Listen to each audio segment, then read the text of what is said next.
Sir ఇప్పుడు D2 ready to cook and eat జొన్న rotis, millet rotis taste చేశారు కదా! ఎలా అనిపించింది సార్ మీకు? బాగున్నాయండి. ఓకే. టేస్టీగా బాగున్నాయి.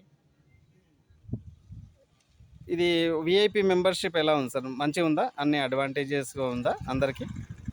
అంతా బాగుందండి. ఇంకొకటి ఇన్‌స్టాల్‌మెంట్‌లో కూడా మీరు తీసుకొస్తే ఇంకా ఇన్‌స్టాల్‌మెంట్ ఉంది సార్ ఇప్పుడు. ఇంకోటి ఇప్పుడు ఇది ఈ రోటీస్ హోటల్స్ గానీ, రెస్టారెంట్‌లు గానీ, హైవేల మీద గానీ ఒకవేళ ఈ రోటీస్ మనం పెడితే బాగా అంటే హోటల్స్ వాళ్ళు ఒకవేళ తీసుకుంటే తింటారంటారా తింటారు. జనాలు? తింటారు. అంటే హెల్త్ కాన్షియస్‌నెస్ పట్ల? హెల్త్ షుగరు తర్వాత ఈ డయాబెటిస్ ఉన్న వాళ్ళందరికీ చాలా బాగా వర్క్ చేస్తుందండి. హ్మ్. సో అందరికీ సూటబుల్ బాగా నడుస్తుంది. ఓకే. సో హోటల్స్‌లో బిజినెస్ నడుస్తదంటారా? ఈ రోటీస్ పెడితే? నడుస్తుంది. మిల్లెట్ రోటీస్, జొన్న రోటీస్. నడుస్తుంది. అంటే కొంతమంది హోటల్స్ వాళ్ళ ఆలోచన ఏందంటే, జొన్న రోటీస్ ఎవరు అడగరు, మిల్లెట్ రోటీస్ ఎవరు అడగరు అంటారు.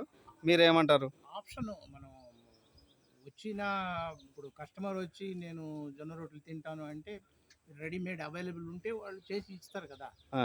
సో ఆప్షన్ ఉంటే సో ఇంతవరకు ఇచ్చేవాళ్ళు లేక వాళ్ళు పెట్టట్లేరంటారు. అది ఓకే. సో మంచిది సార్. Thank you sir.